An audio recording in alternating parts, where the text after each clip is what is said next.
Steve Palazzolo of Pro Football Focus is talking. I mean, I know this. I know the Browns, on paper, don't have a very good linebacking core. Steve is telling me that. I could have saved them a lot of money, told them that without sending them out to training camps. How much do you think he made for that bit of wisdom?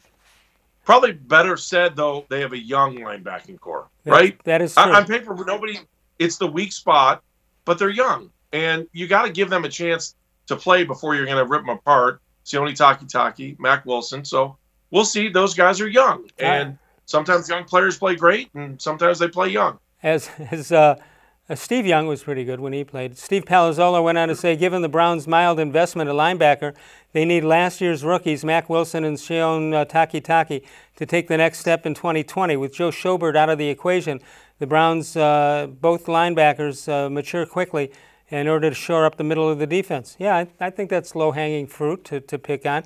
Cameron Wake, according to some NFL insiders, might be a good fit for the Browns. We've heard a lot of names, Andy. We haven't heard much of that one. He's 38 years old. Retirement speculation occurred earlier this offseason, though his agent firmly shut it down.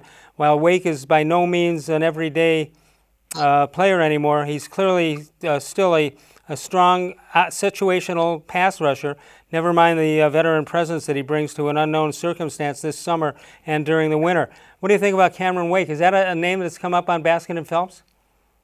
Let me check. No, his name has not come up on Baskin and Phelps. Okay. Well, they do need someone. I mean, I don't think there's anything wrong with bringing in a guy like that, but if you're going to go out and draft Jacob Phillips and you've got two young linebackers, you might as well let them play and get their reps so they're not young anymore.